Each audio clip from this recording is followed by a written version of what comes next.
आदाब, नमस्कार, अस्सलाम वालेकुम नाज़रीन। पल पल न्यूज़ के न्यूज़ रूम से मैं हूं आपके साथ नदीम अकरम। इस वक्त सबकी निगाह जो है वो गुजरात, हिमाचल, रामपुर, मैनपुरी और जहां जहां उपचुनाव हुए हैं उन सब पर टिकी हुई है।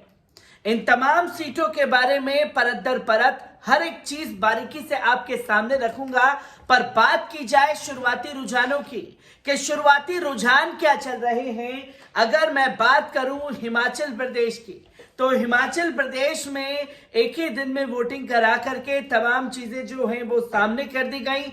गुजरात चुनाव में 2 चरण में मतदान हुए और आज तमाम सीटों पर वोटिंग लगातार जारी है और उनका क्या रिजल्ट रहा है वो लोगों के सामने है। पर सबसे पहले आपको बता दें कि जब शुरुआती रुझानों में वीवीपैट यानी कि बैलेट पेपर की शुरुआत हुई खुलने की, तो उन तमाम सीटों पर, चाहे गुजरात हो चाहे आप बात करें हिमाचल प्रदेश की, तो दोनों जगह पर जो है बैलेट पेपर में कांग्रेस आगे रही। और जैसे ही ईवीएम खुलना शुरू हुआ है तो अब भारतीय जनता पार्टी जो है वो पकड़ गुजरात में पूरी तरीके से बना चुकी है और ये तस्वीरें लोगों के सामने हैं। पर हिमाचल प्रदेश में शुरुआती रुझान में अभी भी कांग्रेस आगे चल रही है, क्योंकि वहां पर बैलेट पेपर अभी तक खुल रहा है, ईवीएम मशीन अभी खुलना शुरू नहीं हुई है और अभी भी हिमाचल प्रदेश में कांग्रेस जो है वो आगे चल रही है, जिसकी तस्वीरें लोगों के सामने हैं और आपको एक एक कर तमाम स्क्रीन पर समझाने की कोशिश करूंगा कि असल में क्या कुछ चल रहा है। आज न्यूज रूम में गोदी मीडिया के जो कि अलग अलग आंकड़े बताते हुए लोगों के सामने दिखाई दे रहे हैं। अगर आप देखेंगे आज तक पर ये हिमाचल प्रदेश की 68 की 68 सीटें खुली हुई दिखा दी हैं। 33 पर भारतीय जनता पार्टी को आगे कर दिया है, 32 पर कांग्रेस को कर दिया, यानी कि एक सीट पीछे है। आप 0 अन्य 3। हिमाचल प्रदेश रुझानों में 32 सीटों पर कांग्रेस अभी भी आगे चल रही है, ये बताना है आज तक का। तो वहीं आंकड़े अलग अलग, 182 सीटें खुल चुकी हैं, 146 पर बीजेपी, 26 पर कांग्रेस, आप 8 पर, अन्य 2 पर गुजरात में आज तक बता रहा है। इससे आगे एबीपी न्यूज 182 सीटें दिखाई, जहां ये 148 सीट 146 सीटें आगे बता रहा है आज तक। तो वहीं 133 सीटें जो हैं वो भारतीय जनता पार्टी को एबीपी न्यूज दिखा रहा है।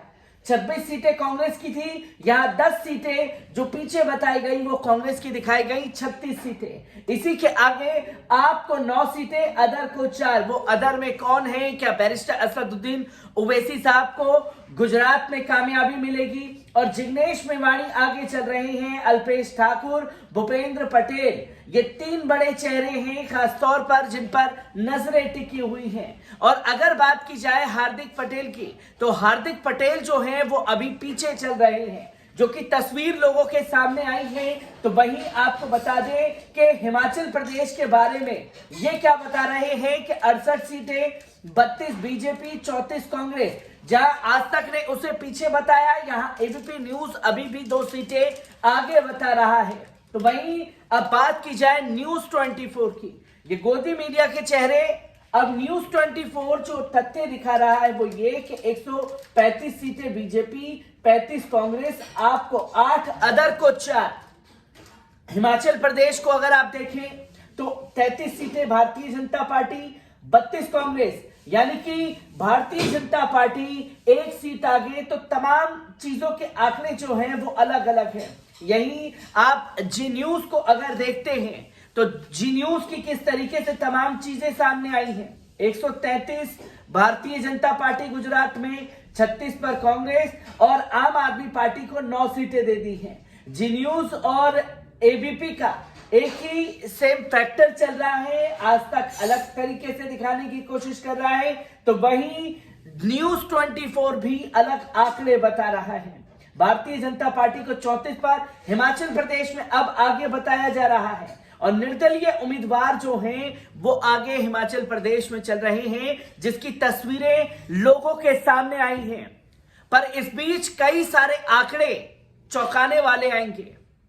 और इस पर सवाल भी खड़े होंगे। कल जिस तरीके के रिजल्ट आए उसके बाद से ही एक सवाल लोग करने लगे थे, क्या एमसीडी का सौदा करके कांग्रेस के वोट काटने का काम किया गया आम आदमी पार्टी द्वारा। ये तमाम तस्वीरें जो हैं वो सामने आ जाएंगी। कांग्रेस के खेमे में क्या हिमाचल भी आएगा या हिमाचल भी जाएगा, इन तमाम सीटों पर नजर बनी हुई है। इसी के साथ साथ नजर बनी हुई है रामपुर की सीट पर, मैनपुरी की सीट पर, क्योंकि रामपुर में किस तरीके से चुनावी प्रतिक्रिया जारी रही वो लोगों के सामने है, जिसे ये साफ तौर पर समझा जा सकता है कि शासन प्रशासन की गुंडागर्दी होती रही, चुनाव आयोग आंख मूंद करके बैठा रहा। और जब इसके बारे में जिक्र किया जा रहा है, इसके बारे में बात की जा रही है, तो तमाम लोग ये बताते हुए नजर आ रहे हैं कि साहब समाजवादी पार्टी में तो पहले से ही मायूसी थी, वो इस तरीके से तमाम बातें कर रहे थे। पर यहां आपको बता दें कि कई आंकड़े जो हैं वो सामने आए हैं जिस पर बात करना जरूरी है। शुरुआती रुझानों में कांग्रेस को बहुमत, बीजेपी 30 सीटों पर आगे थी हिमाचल प्रदेश में। जब बैलेट पेपर पर चुनाव प्रतिक्रिया जारी है, जिसकी वोटिंग की जा रही है, हिमाचल प्रदेश में मतगणना शुरू होते ही रुझान आगे शुरू हो गए। शुरुआती रुझानों में कांग्रेस 36 सीटों पर बढ़त बनाए हुए थी।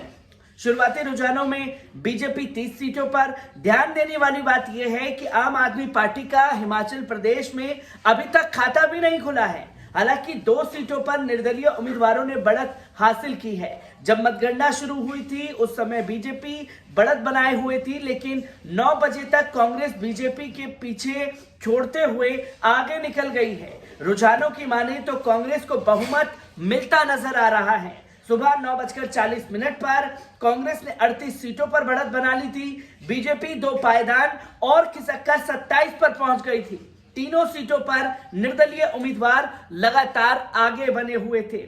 वहीं 9:10 पर हिमाचल प्रदेश में कांग्रेस 37 सीटों पर बढ़त बनाए हुए थी। भारतीय जनता पार्टी 30 सीटों पर आगे चल रही थी, यानी बीजेपी 2 सीट नीचे आ गई है। जैसे जैसे गिनती आगे बढ़ रही है, बीजेपी नीचे खिसक रही है।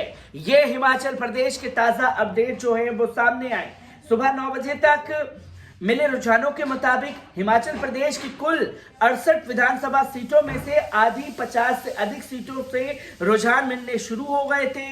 अभी तक कांग्रेस 36 सीटों पर आगे बताई जा रही थी, जो कि अब आप ये देख सकते हैं कि 36-38 सीटों पर थी, वहां हिमाचल प्रदेश में 32 कर दी है। इसी के साथ साथ सीट कर दी है आपकी भारतीय जनता पार्टी को 33 पर। यहां जो आंकड़े सामने आ रहे हैं, लगातार वेब पोर्टल पर नजर बनी हुई है, जो कि गोदी मीडिया के रुझानों से बिल्कुल अलग है। यहां से जिग्नेश मेवानी को अब दिखाया जा रहा है कि वो पीछे हुए हैं। ये तमाम तस्वीरें जो हैं वो लोगों के सामने हैं। हर एक जगह की अपडेट आप लोगों के साथ साझा करूंगा। दीजिए इजाजत, शुक्रिया।